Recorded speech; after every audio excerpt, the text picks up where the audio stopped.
Welcome Pisces. This is your reading for this full moon in Libra, but check out any readings on this channel that stand out for you, the titles, etc., etc. Take what resonates, leave what doesn't. I've already laid, I don't usually, but I've laid these cards out. I just shuffled them. It seems that there's a bit of a shift in the way that you currently viewing your relationships, or this is a moon. Technically it's Libra Aries axis, isn't it? It is about relationship, how we relate to others, all that kind of thing. But I do see that sort of in these cards anyway. We go through and start with we do go through and clarify with other decks if you haven't joined me before. So Temperance. In the Thoth deck it's called Art. It is a card of timing. That is not about clock time, of course. It's about just the natural nature of the way that things work for us sometimes, that we don't necessarily see how we control this, because we sort of don't. So it's a level of natural timing. It's, as I said, an alchemical card. There's some process going on here, and I do see it in relation to possibly a shift in the way that you see others, or your relationship with others, and how you work with others, Pisces. We've got the Three of Wands here. It's a wonderful card. You know what you've experienced thus far. You know what you want to bring into form. Does this include other people? Maybe you'd like to see it include. Maybe there's something missing for you. I'm not sure. For some Pisceans, maybe there's something missing in this equation, or you're not getting the connection that you want with someone, or that doesn't seem apparent in your world at the moment. There's something about this that's quite strong. We then have the Lovers, which is a beautiful card of a balance here within itself and a choice. We kind of integrate, I guess, rebalance, initiate some level of equilibrium with our dual kind of nature, with our light and our dark. It's very much about that. It is a commitment to self in that sense, and sort of working upon that. And possibly sometimes we really learn a lot through relationship in terms of the Lovers card, in terms of relationship with others. And so now we'll continue. We come to the Nine of Swords. This is a self-harm card. I look at it like that because it's unfounded worry and fear, of which we can all suffer at times. And we're our great, we are our great slayer, is our mind, primarily towards ourselves. So it's I guess it's just a reminder that to have that under a level of management and control, because otherwise we're just hurting ourselves all the time, with our cyclical thought patterns of worry. And then we have the Hanged Man. So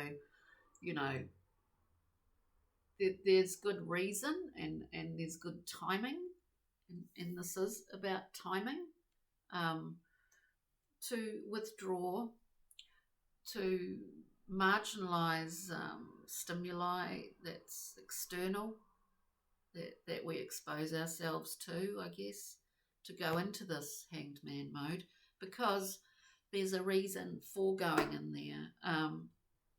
Whether we are consciously aware of it or not, there is a reason for it, and the reason is because possibly, Pisces, there's a drive not necessarily on a conscious level, but a drive to shift our perspective. And I would say in this reading, I think we're just about to go to flat, so I'll plug it in. It's in terms of your relationship. Okay, with either yourself or a relationship with others, Pisces. So let's plug it in before we lose reception. Oh. Right. Sorry about that. Now let's clarify. We're looking at Temperance for Pisces. Temperance, the great timing card. Brewing pot of soup. Bubbling away. Is there a gold nugget in there? I think possibly you'll find out very shortly. We have the Emperor sitting in your throne. I do see you, Pisces, as the Emperor. You feel that in your world, whether it's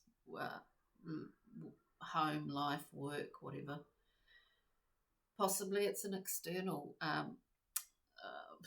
force, but I kind of see the Piscean in a very secure throne. Is this restrictive, or does it allow you the freedom that you require, I guess is the question. We'll find out soon, because we've got the Eight of Wands messages coming in. Communication, very swift, fast communication that clears any doubt, any cloud. This is what we need if we're zeroed in on shifting our perspective, whether we're consciously aware of that or not. Incoming information will always add or shift our perspective on anything. Let's see, Pisces, Three of Wands. Yeah, there's a drive, desire for that. Got three cards. The drive and desire to be to understand maybe our impulsive aspects of ourselves, the more reactive aspects of ourselves, combined with possibly habits of defense. So we're looking at how we, it's largely about how we're relating here. We've got a shape-shifting energy of the, I always see it as that in the Morgan Greer deck, as the Knight of Wands, very reactive and fiery. It needs fuel, it needs drama and action and reaction. And then we've got the Nine of Wands, habits of old, habits of relating, habits, defensive habits, let's put it that way. We all have that. We all have those things. We're looking at the Three of Wands here. With that, so we're looking at shifting our behaviours, understanding our behaviours a bit more, Pisces, if you look at it like that.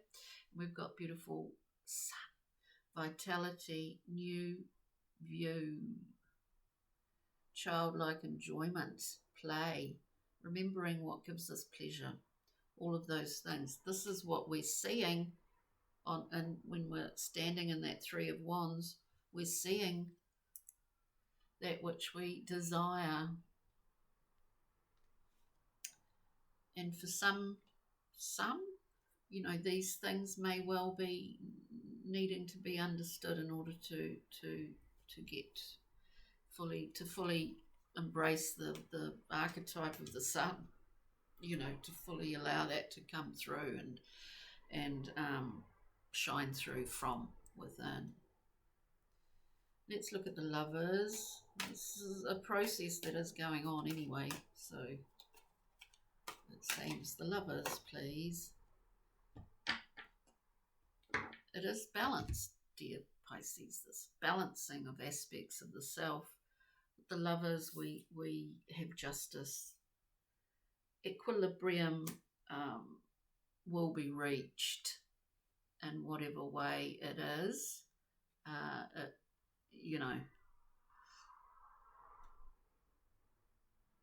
there's always a point where we come back to balance here. There's always a point. This is the whole point of the Hanged Man. We've got the Hanged Man again with justice. We're finding it's a requirement. Is it a cosmic requirement maybe, or just a personal drive to achieve a level of balance? The Hanged Man is the way that we do this. We don't see the immediate result of that, but we know it's going to shift our perspective. Nine of Swords, Pisces. The self-harming card, I mean, in terms of mental process, encompasses where you come from, family values, loyalties, family teachings, all of this sort of thing. And another great archetypal card of the Five of Discs about choosing lack over gain and then beating self up over it, is often the case, and we all have this. We all experience and embody the Five of Discs at times in our life, many times, you know. We see that with the Nine of Swords and the Hanged Man. Got the Hanged Man twice. We go into Hanged Man in order to understand our intentions and motivations in terms of relating to others, and actually how we understand that within ourselves, if that makes sense. So we're looking at the Hanged Man, Pisces. It's kind of self-explanatory. We get the Eight of Cups, which came up in the collective reading. This is emotional objectivity. We not only we've got two really the red robes showing us the way here, you know, Eight of Cups, emotional objectivity. We create a level of a buffer zone around ourselves for a period in order for us to have clarity actually on an emotional level. With that, we've got the Magician. So we're elevating here. We're, what's the word? Evolving. We're graduating with a new tool by understanding our own operation, our own way of operating, Pisces. And one last animal spirit card. We get to shine like the starfish. We can.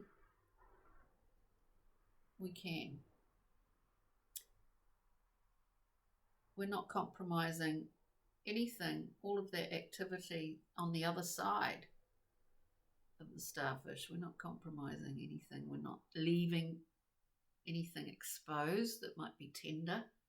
We can shine and still, you know, on an emotional level, protect ourselves. On that note, Pisces, I hope you enjoyed that and you enjoy this beautiful full moon in Libra. Thanks for joining me. Thanks for liking, commenting, all of that. And we'll see you next time. Okay, cheerio.